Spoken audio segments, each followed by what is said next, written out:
Bonjour tout le monde. Alors aujourd'hui, j'aimerais vous parler d'arbres. Hier, j'ai fait une expérience qui m'a beaucoup marquée. J'ai été courir dans la forêt qui est juste à côté de chez moi. Et en arrivant dans cette forêt, j'ai pas pu m'empêcher d'arrêter de courir et de m'extasier et de ressentir beaucoup de joie au milieu des arbres, au milieu de cette nature. Il y avait beaucoup de chants d'oiseaux. Il y a beaucoup de chants d'oiseaux en ce moment, beaucoup plus d'oiseaux que d'habitude. Et la forêt semblait complètement vivante. Et je pouvais voir ces arbres et chacun me semblait avoir comme une présence que peut-être il y a 2 mois j'aurais pas remarqué. Et ça m'a frappée. Et ça m'a donné envie ce matin de prendre le livre de Satish Kumar qui s'intitule Pour une écologie spirituelle. Que je vous conseille. C'est une très belle lecture. Et à la page 26, j'ai trouvé un petit poème sur les arbres. Alors je me suis dit que c'était l'occasion de, de faire un hommage aux arbres. Alors je vous le lis, le poème est de Joyce Kilmer.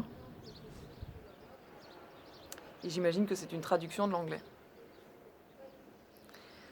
Je ne verrai jamais un poème aussi beau qu'un arbre. Un arbre dont la bouche affamée se presse contre le sein généreux de la terre. Un arbre qui regarde Dieu tout le jour et lève ses bras de feuilles pour prier. Un arbre qui, en été, peut porter un nid d'oiseau dans ses cheveux, qui couche la neige sur son poitrail.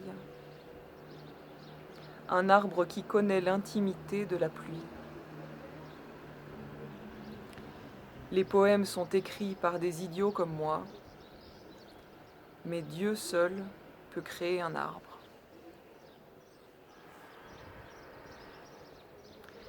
J'aime beaucoup ce que dit Satish Kumar dans ce chapitre.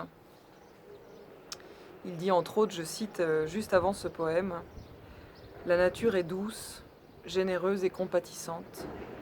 Elle fait preuve à tout instant d'un amour inconditionnel. D'une petite graine peut jaillir un grand pommier qui produira des milliers de pommes, année après année. L'arbre offre ses fruits sans rien demander en retour. Ces pommes sucrées, savoureuses et nourrissantes, réjouissent tous ceux qui s'en approchent. » Voilà, une petite réflexion sur la nature et les arbres. Et ben, je vous souhaite une bonne journée et puis je vous dis à demain pour un autre poème. Salut!